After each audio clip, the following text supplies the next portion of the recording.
Viewers, welcome back to ഹാ designs. Beautiful ആയിട്ടുള്ള floral printed saris. നല്ല രസമുണ്ട് കേട്ടോ കാണാനായിട്ട്. ജോർജറ്റ് ആണ് ഫാബ്രിക്, ഡിജിറ്റൽ പ്രിന്റാണ് വരുന്നത്. ഇതുപോലെ തന്നെ വരുന്ന പല്ലോ, same tone negative printed blouse. നല്ല ഭംഗിയുള്ള ബ്ലൗസ്. പ്രൈസ് വരുന്നത് 1200, 1200. എനിക്ക് ഇത് ഭയങ്കര ഇഷ്ടമായിട്ടോ.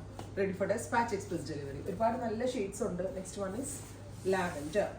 ഗോർജസ് ആയിട്ടുള്ള ലാവൻഡർ ടോൺ, ഭയങ്കര സോഫ്റ്റ് ആയിട്ടുള്ള ഒരു ജോർജറ്റ് ഫാബ്രിക്കിലാണ് ഈ ഡിജിറ്റൽ പ്രിന്റ് വന്നിരിക്കുന്നത്. വാഷബിൾ ആണ്, നന്നായിട്ട് ലാസ്റ്റ് ചെയ്യും, കംപ്ലൈന്റ് ഒന്നും വേണ്ടാവത്തില്ല. ബ്ലൂ സാറ്റിൻ പട്ട വരുന്നതാണ് ഇതിന്റെ ഏറ്റവും ഒരു ഭംഗി. സാറ്റിൻ ബോർഡേഴ്സ് വരുന്നുണ്ട്. നെക്സ്റ്റ് വൺ ഈസ് ഗ്രീൻ, കരിപ്പച്ച കളർ. ഫൈനലി ഉണ്ടാവും. അടുത്തത് വരാൻ നല്ല രസമുള്ള brown, coffee brown. Final one വരുന്നത് റാണി പിങ്ക്. ഇത്രയും shades ready for despatch, express delivery. Try ചെയ്ത് നോക്കുക. Thank U.